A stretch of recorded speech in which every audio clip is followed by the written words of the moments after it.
Tutorial series on Bloodbourne. Um, I'll be doing one section at a time, starting from beginning, boss, everything.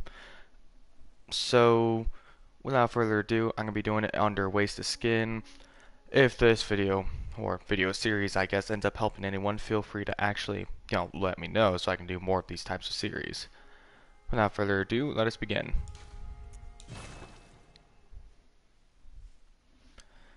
I'll be trying to show the best means for doing a lot of things.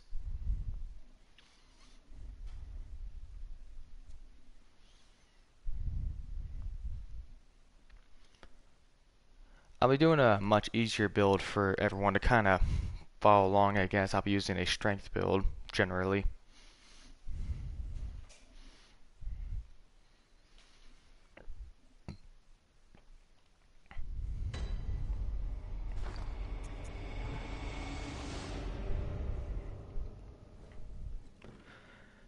So the main objective, though, is to eventually kill every single boss.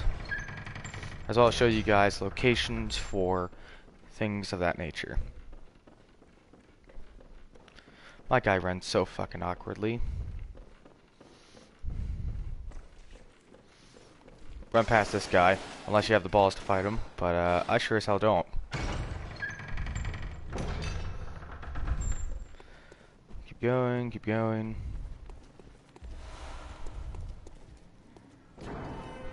Yep, he's following right behind me. I'm pretty sure you can let him just kill you and he'll teleport you, but I like to actually just go up here. So, until you actually get to the Hunter Stream, you kind of have to just avoid everyone. By the way, take a notation, you can actually go faster up ladders by holding O, so. The lantern will take you to the Hunter's Dream.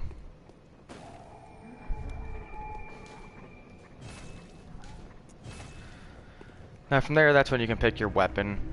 You can choose the same weapon as me if you want, or you can pick your own thing, but I'm going to be using the Hunter's Axe.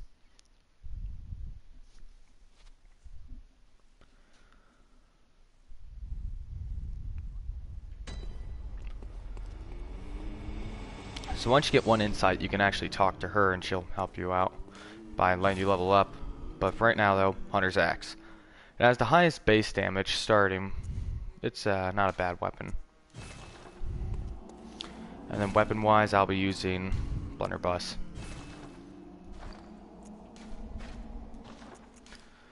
Reason why I like the Hunter's Axe, because you can actually extend or transform the weapon and they'll actually take both hands. Gives you a bigger variety of movesets.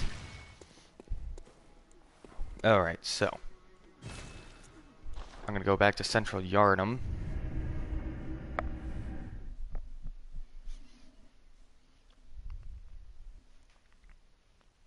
Now, for this game, using the gun isn't an actual primary means of doing damage, it's just for counterattacking and parrying. It can usually stun very small creatures, possibly parry medium creatures, but they have to be in like mid-attack. And large creatures, it's,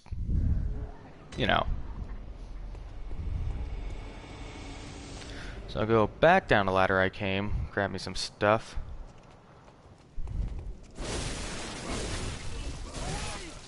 So that axe gives you a little extra range, which is what I like, especially with this attack here. If you hold RT, so I like to come back here and grab these Molotovs, and I'll explain what those were for later on.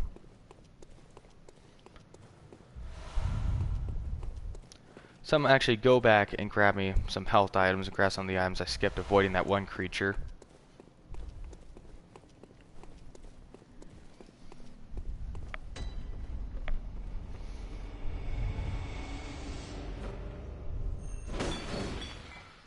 So again, I usually like to keep range with this guy. So he's pretty fast, so easiest way to deal with him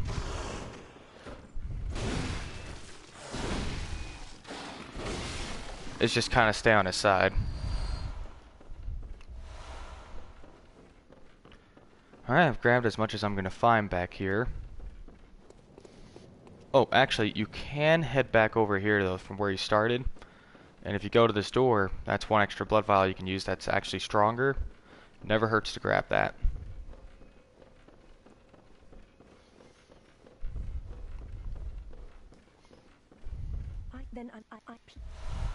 So, her name is Yusefka. She gives you the blood vial, I guess, and that isn't bad. I mean, it's free, it doesn't cost you anything, so. But you actually gotta put in your equipable item right there. And for anyone who's actually played a lot of Dark Souls before, they'll recognize a lot of the normal tropes and stuff. Even though I'm just gonna be flying through this, feel free to always explore and enjoy the scenery. The first boss we'll be engaging is up on that bridge over there.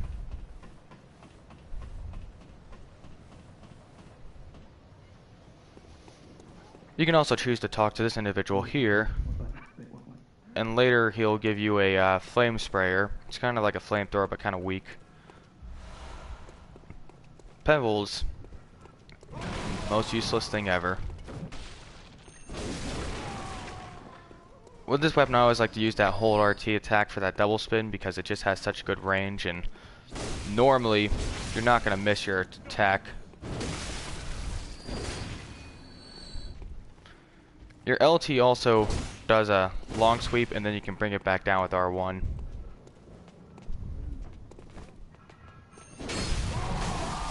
Oh! Just trying to like see if I could get it over. So the best part about that double spin is once you're using it, unless it's like a full-blown heavy attack, it's not going to be stopped. I'm doing kind of rusty here.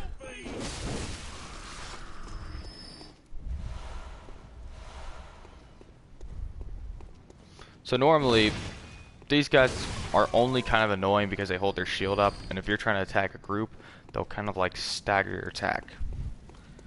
Now this guy over here will give you like 3 blood vials, but he's really stupid hard to kill, unless you can time your stuff right.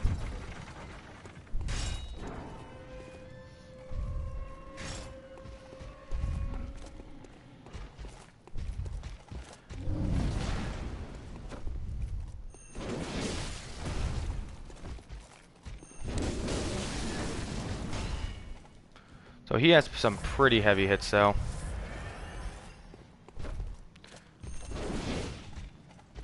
Uh-oh.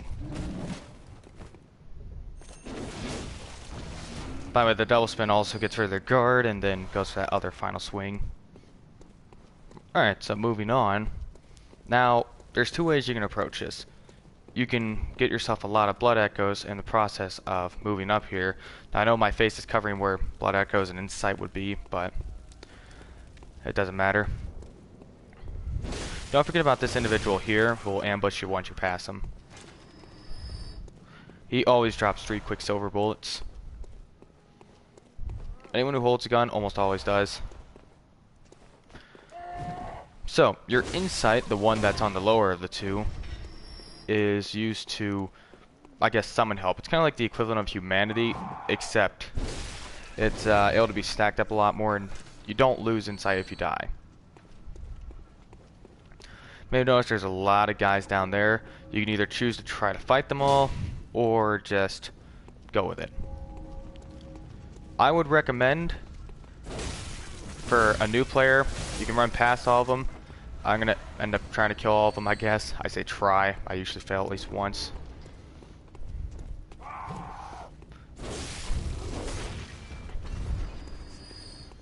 Now, the main thing you have to look out for, though, is just being ransacked, I guess.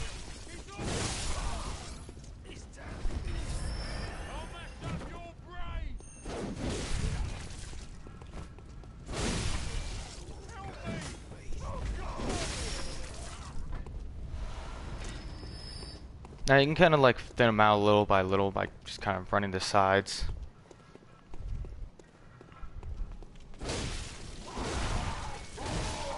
But the axe definitely makes it a lot easier to where you can actually hit them at a lot better of an angle. So this is where it kind of gets a little difficult because you got the gun guy over there and stuff.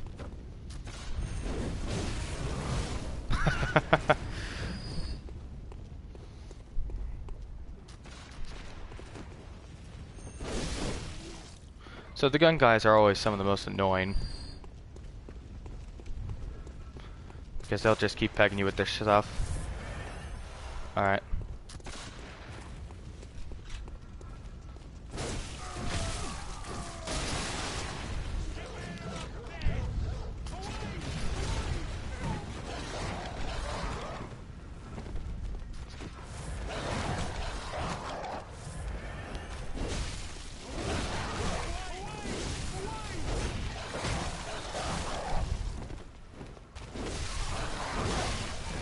Alright, now those guys are dead. So yeah, when you're trying to kill the gun guy, be careful because, again, guys will just come up behind you. By the way, so you can actually dodge into bullets.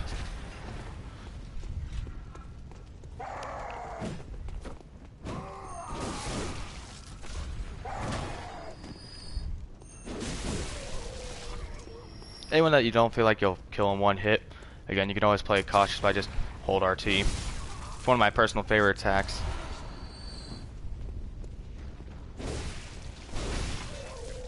So your blood echoes, you can normally use those to level up or buy your health files, buy crap like that, but again, unfortunately you can't level up until you've gotten one insight where you either A, engage the first boss, B, find a madman's knowledge, or anything like that. Now this is what I consider kind of now like larger enemy territory, medium.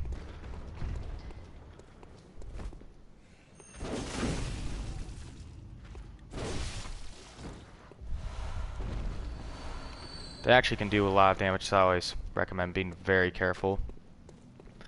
I guess this is a good time to start kind of explaining what the gun can actually do for you after I deal with these two guys.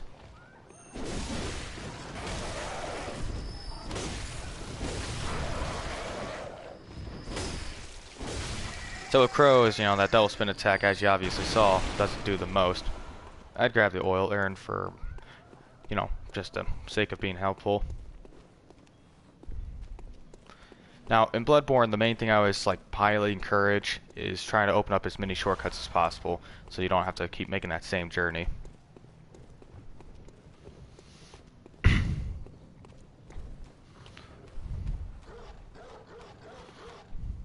By the way, so this is what the gun can do for you. For small enemies like this, if a dog is coming directly at you, it'll actually perform like a real heavy stagger on them.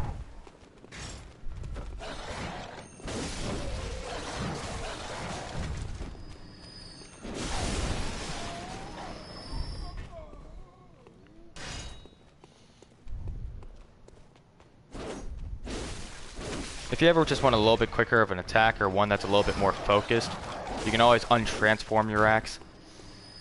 So that way you can hold out your gun, because you can't hold out the gun when it's transformed. One of the many disadvantages. Alright, so for this next part, I always recommend sprinting past these two guys up here.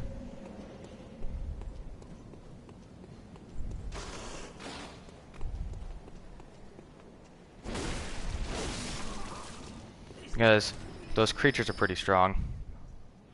So as you can see, it's dark in here.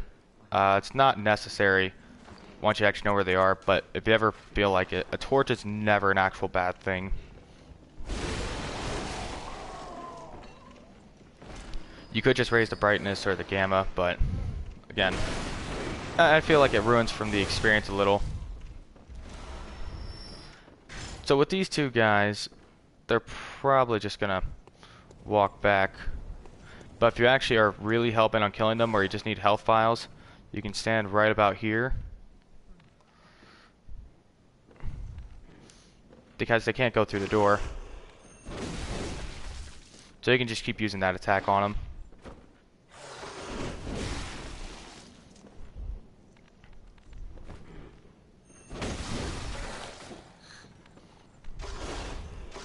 Because they drop each 3 health files.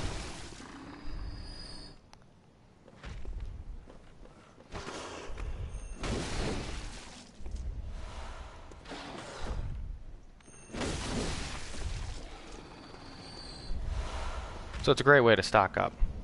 So your first shortcut, though, will be down here. Now, by the way, you'll probably notice that this game has a lot of pretty basic traps and some more advanced. Like, this guy just looks like decoration. He'll shoot you for when you go for the item. Now, keep those blood, pungent, Molotov, whatever the heck those just were. Definitely want to keep those. So this is the last enemy you have to kill before you can open up a shortcut.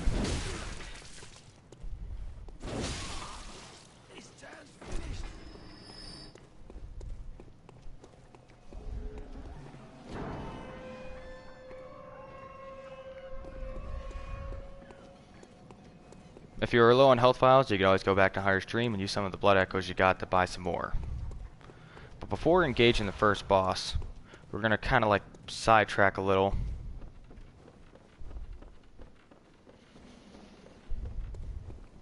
Because the thing is, it never hurts to get yourself some armor before engaging our first boss. So if you sidetrack this way, go this route over here. By the way, you can also find some free stuff here. And we were just down there earlier, dealing with all those enemies.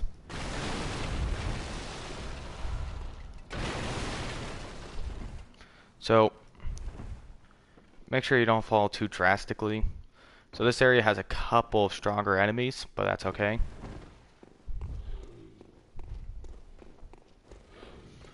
So again, double spin attack. If you're not using the Hunter Axe, you can always use the, what is it called? For the Saw Blade, I always recommend keeping it transformed, because you can stagger them pretty decently. And if you are using the Threaded Cane, whip mode is always suggested.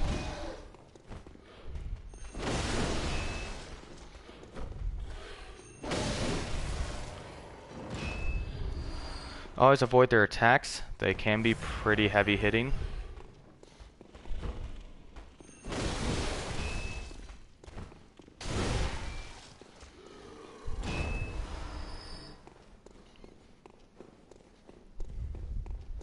Now, upgrading weapons in this game is very critical. Like in Dark Souls, you can get away with not upgrading certain weapons and certain things, but definitely want to kill all the rats because you have one last guy before you can get your armor set. That's this clown.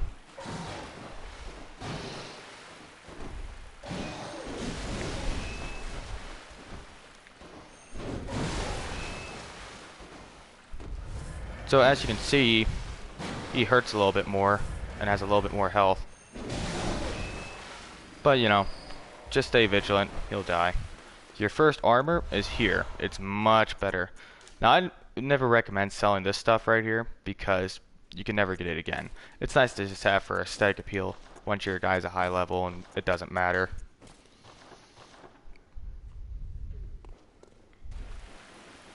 Okay, so from here we're going to open up another shortcut.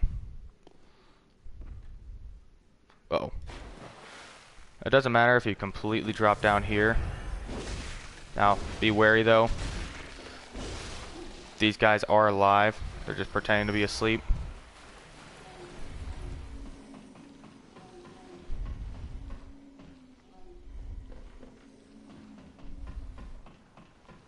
So if you feel like leveling up before you engage the first boss, if you follow this route exactly, you can get a Madman's Knowledge, which you can then level up. And you can't level up just like once or something, you know. Once you have one, you can always level up. That ability never goes away.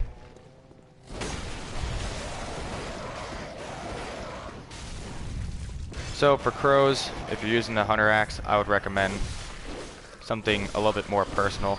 Now you probably notice it does a little bit more damage when one-handed.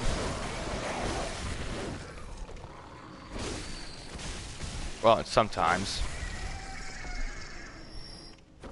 But it's just a little bit more like a personal of an attack. Anyone who's got a long range though, I always recommend using that. So your last guy, you gotta kill before you open up your shortcut, which is up at the top of that ladder, in a very critical area you must go. Right here.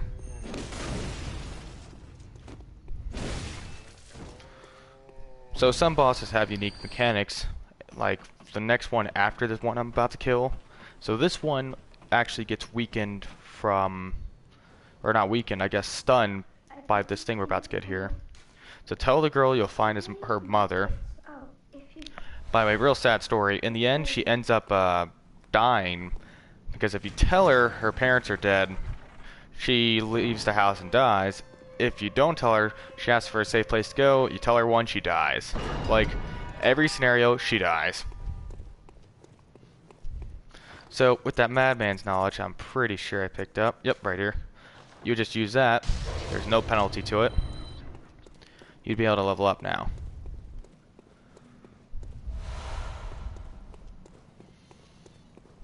Now, the armor in the beginning really does have a big difference, though. So the first boss is at the end of this bridge that we were looking at earlier. Now in this video, though, I'm going to do two bosses. I'm going to do this one and the next one.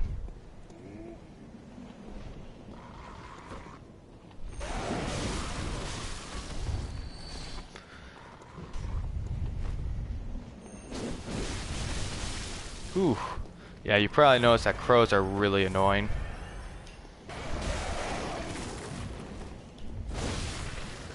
With the crows, I would just recommend tapping RT.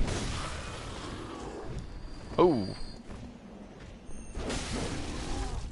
The more of the axe they get hit by, the more damage it does, as well as the further they fly. So the first boss we're going to be facing is in here. The boss arena comes from here to the back of there. Now the boss is a large creature known as the Cleric Beast. I always just recommend staying up on it. Like staying behind it.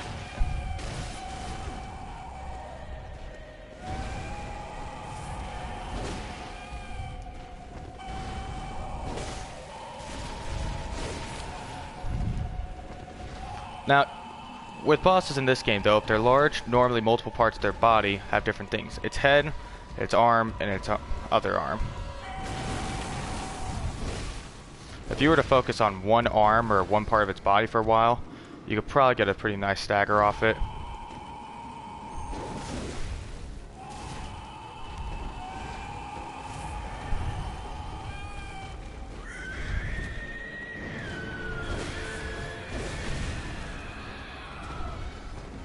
Now sometimes if you feel it's easier to just not stay locked on, I recommend it.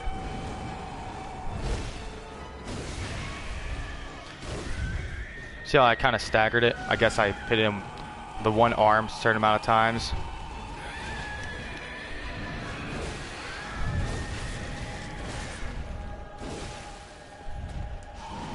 Now it's best to just go in for a couple attacks and back out. Don't get greedy.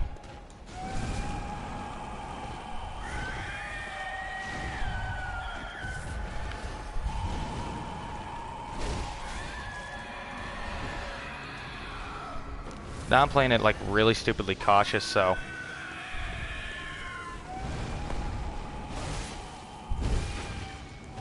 I always recommend using your transform mode so you can reach its higher up head.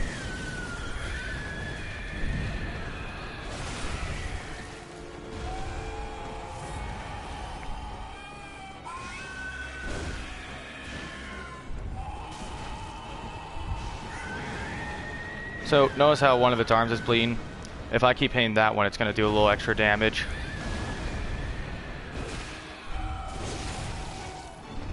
By the way, so if you hit someone shortly after they hit you, you'll get some of your health back.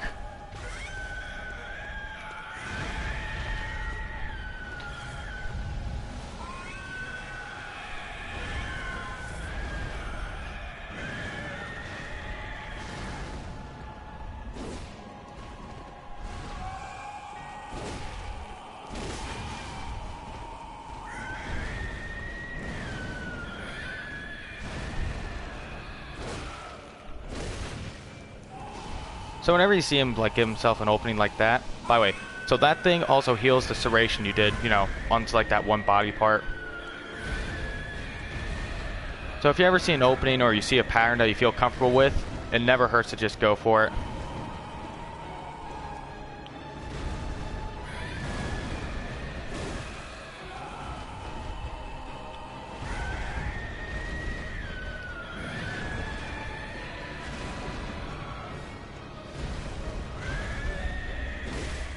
I always like aiming for the bigger arm just because it's easily available.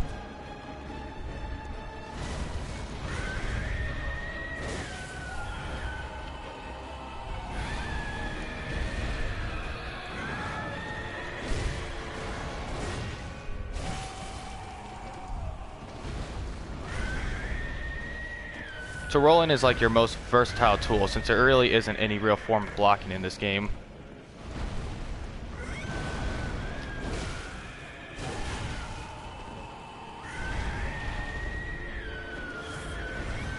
Now, normally if you don't feel sure about it, you can always just use your Molotovs to also hit it from a distance.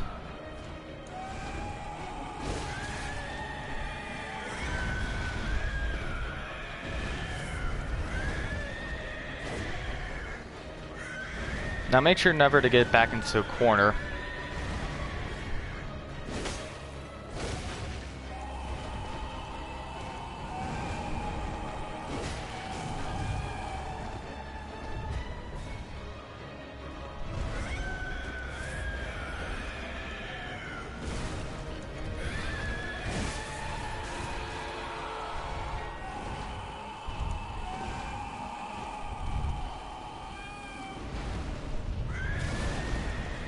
Ooh.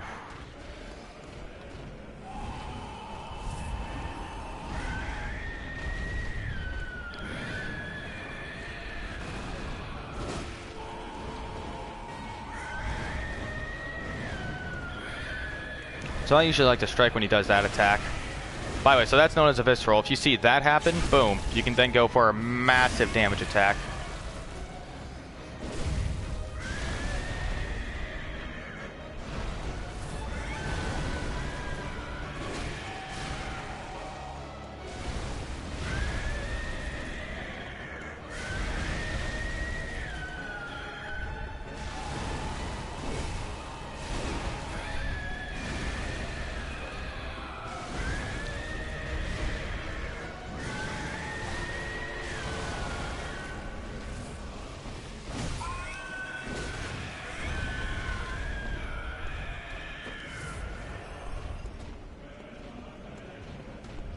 Now normally you wouldn't want to heal after just one damage. I'm just doing that because I'm feeling like really cautious, because I don't really have much health right now. Again, its head though is its weak spot, so whenever he does that double slam attack,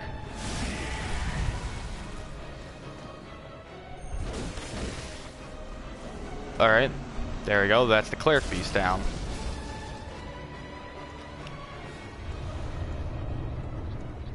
Now I always recommend at low levels, Vitality. Just that extra health always helps.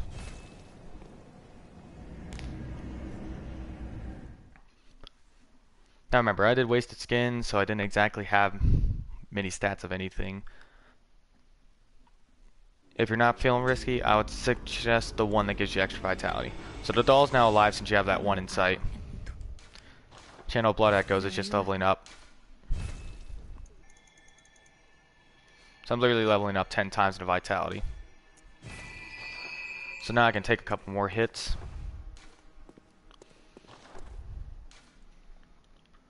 So this, once you've actually gotten the inside, allows you to call help from NPCs.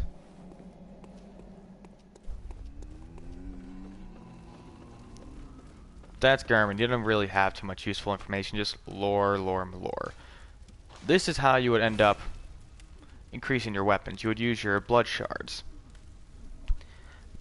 And for every 3 ranks it goes to the next material. Blood shard, twin blood shards, blood chunks, and then the last one for rank 10, blood rock. There's only one. Now you always also gotta repair your weapon every once in a while. Make sure it don't break. I've never actually seen your gun break, so, you know, I never really worry about it. Alright, so now we're going to go to the... I want to say, let's go to the Great Bridge, where we were just at. So all we have to do now is get to the next boss. So after you kill these 2 bosses, you never really have any reason to come back here other than like a sub-quest.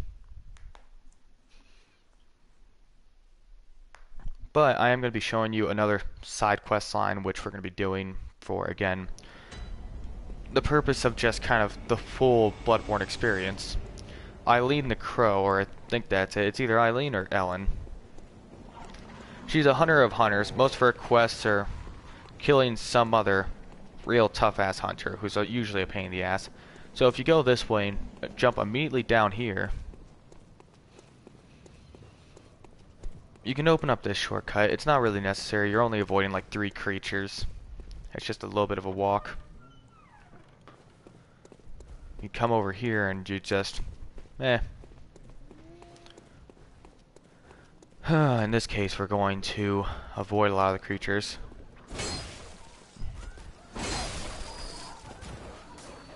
Yeah, judge me all you want for doing that, but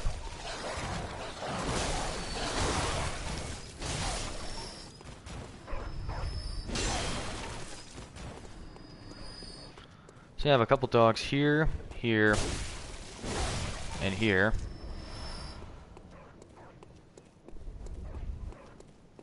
Eileen the Crow is actually over there. Now if you don't talk to her now though, it makes things a lot more difficult. The worst part about it is though, later on, if you don't talk to her at all, she'll actually come to kill you. But doing this quest line gets you a cool rune, which is kind of like a bonus stat. Alright, so you destroy all these crates and you slightly walk off here.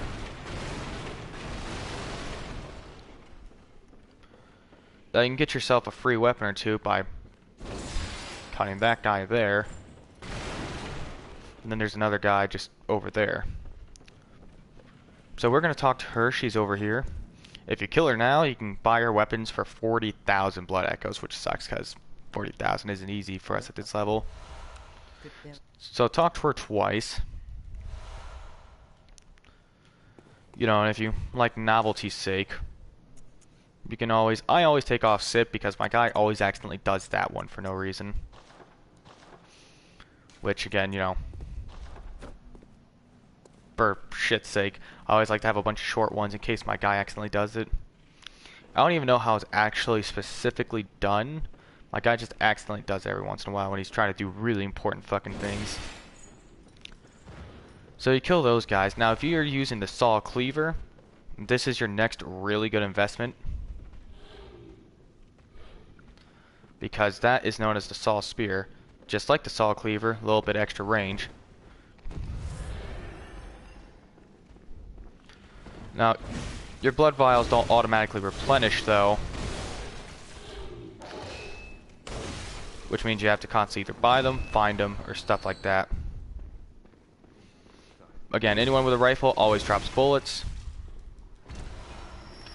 So these clowns with the spears and stuff and whatever the hell else they're holding always drop blood vials. In the low levels, enemies can only drop blood vials and bullets.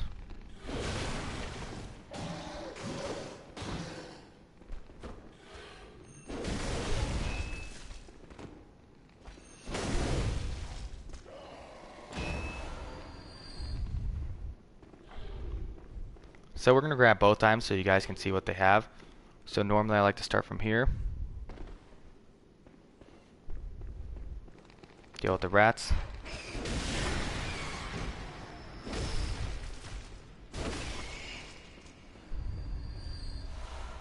Alright, so for anyone who went with the Saw, I guess, blade route, this is the Saw Spear.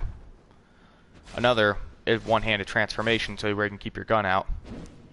This one focuses more on, I guess, slashing, but thrusting is the big thing.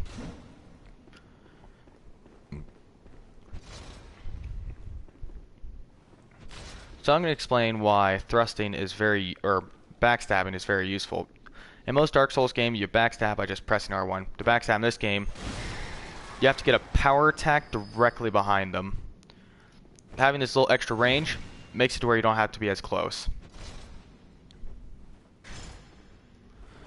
I'll try to find an enemy to kind of demonstrate it on shortly, but for right now, we're going to want to equip the Molotovs, the tiny music box, and that's it. From here, it's one big sprint. It's going to be a slightly difficult battle next. So just sprint through here. Now, you probably noticed though by now, if you were fiddling around with some of the stuff, you can't buy yourself any more weapons. Not until you get to this guy.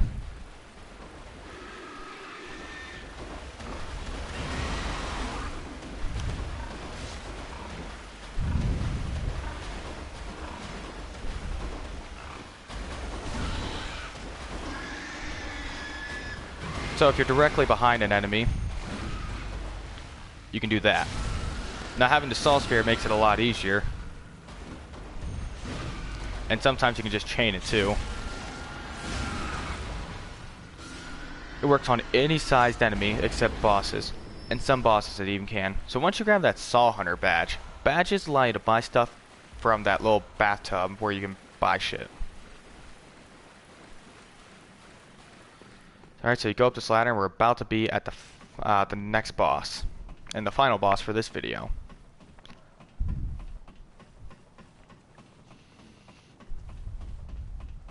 So I choose to take this route because if you go the other routes, this long narrow bridge has this fireball right here. So I'm gonna kill this guy right here because 2 health vials, you know.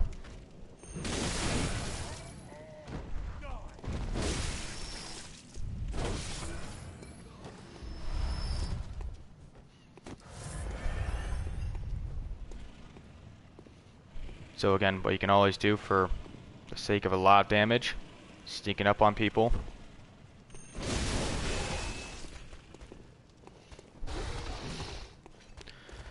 Now the way I'm gonna do the fight is isn't exactly the best way for some people. Alright.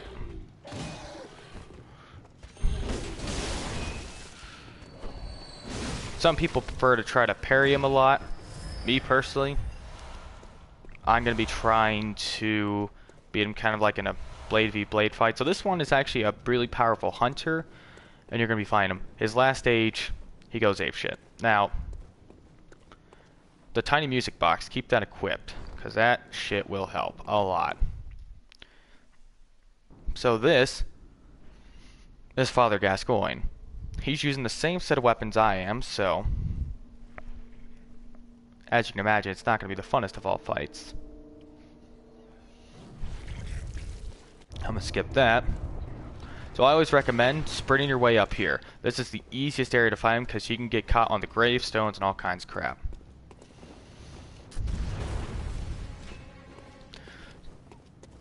So for right now, whenever we plan to do a backstab by using this box, I'm going to keep it in one-handed mode. Crap. Oh, I still got him though. Now you can only use the box 3 times, and on the 3rd time it's going to turn into a werewolf. So you always want to make sure you time it right. Now I like the Hunter Axe because again I can just keep doing that. What's that smell? Sweet blood. Because it just launches him back. Alright, so once he goes into 2-hand mode, I find is another great time to try for the music box.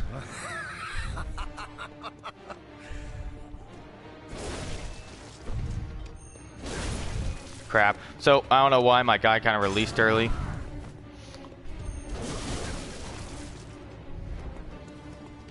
Now you'll understand why we put on the Molotovs earlier.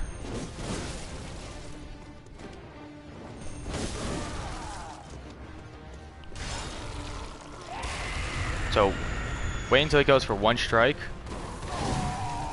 By the way, he's fast. Start chucking Molotovs at him, just don't even stop.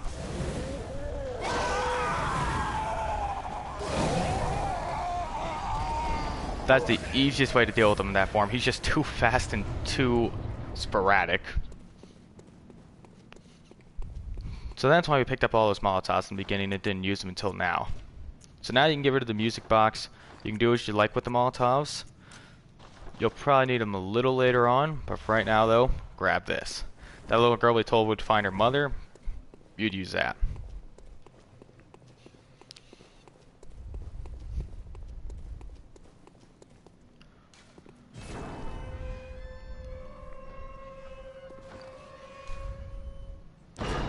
So for right now, we can't exactly, there's two routes you can take. I'm gonna do route number one. Route number two is you buy a key for 10,000 blood echoes, and again, that's one less boss. I'd rather still do it. But yeah, so he just whooped his ass. He was easier than the cleric beast. Now the first time you fight him though, he can be sporadic. Now make sure to grab that. That's how we empower weapons.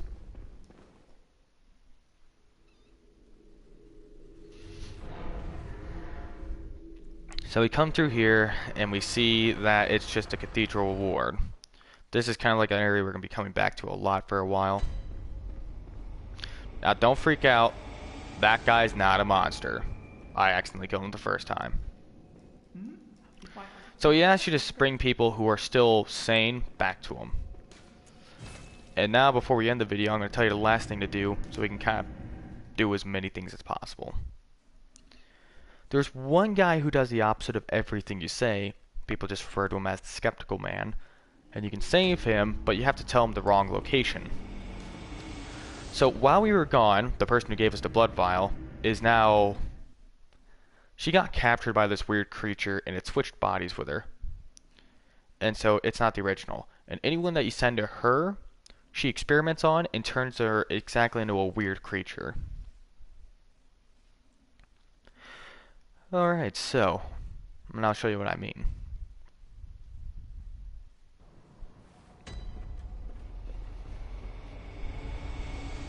You come up here. Oh, well, splendid. Your suit helped our way. So now she asks you to bring people to her, but she's not really Yusefka. Now there's one last thing we're going to do before we leave.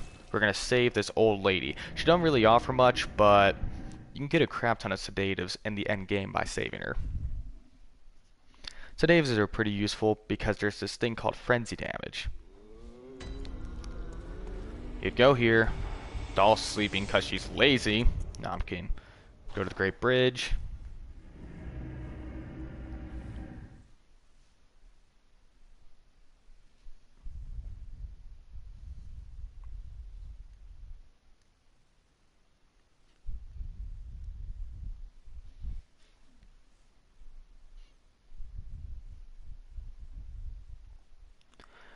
Alright, we'd come over here.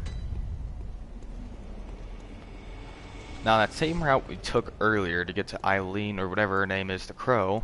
Now I'm just going to sprint past these people. You take that exact same route, but you'd stop at one of the doors on the way there. So this is a cold blood do.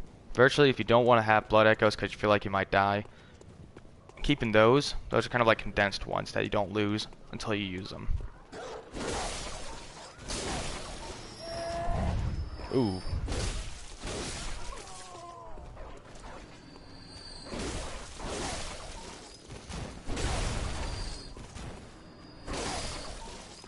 Alright, again, I like to deal with all these guys. And over there, where that... Hold on a sec. Nope! Alright, so over here where you see this red lantern are where some people who are still alive are. But not all of them are sane. So tell her of the Odin Chapel or whatever it is. So now Eileen the Crow is no longer in her original position. And so you can now go over to... Where was I about to head off to? Oh yeah, I was about to head back. And there's one last armor set you can actually get. And I'm going to show you where it is before we end this video. You've actually got two. You can buy one from the messengers. The guys in the little like bird bath looking thing. Or you can get this other set that's right past Father Gascoigne. If you're going to be taking like a really long time and putting a lot of stuff into things, you can buy the armor, use that to get to the next armor set, and so on.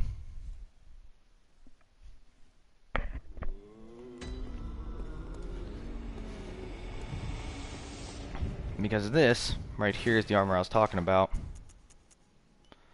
The Yharnam gear. It doesn't look bad. It's pretty decent. It's cheap. So for killing the cleric beast, you can get the repeating pistol or this weapon, which is freaking heavy and it takes a lot to use. Speaking of a lot to use and doing things. Well, very well.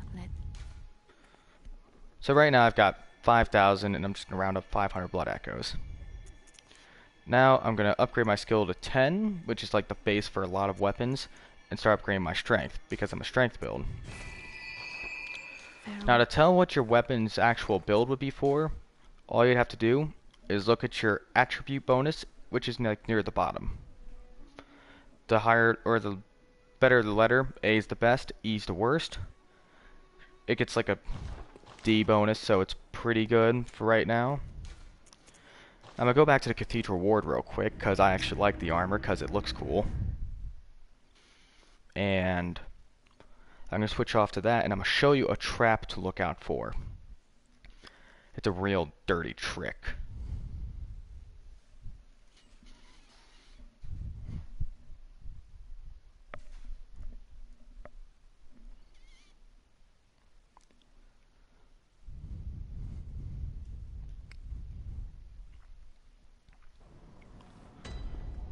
Alright, so you'd walk out this left door. By the way, this is the person you saved. She's a bitch, though.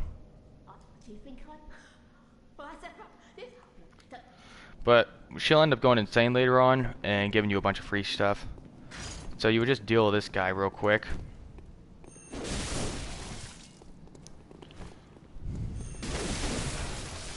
So you can either deal with them like that, or the even easier way. The moment they start moving their stick, you can get a vice roll attack, which almost always one-shots these guys. Now behind these tombstones is a armor set, but watch out, because watch.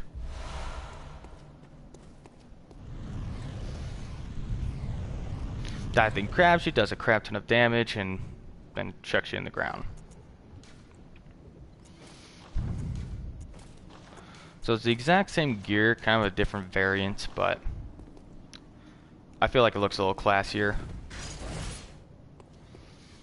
Alright, so this is a good place to end the video. I will be stopping it here inside the chapel, and I will see you guys in part 2. See you all next time.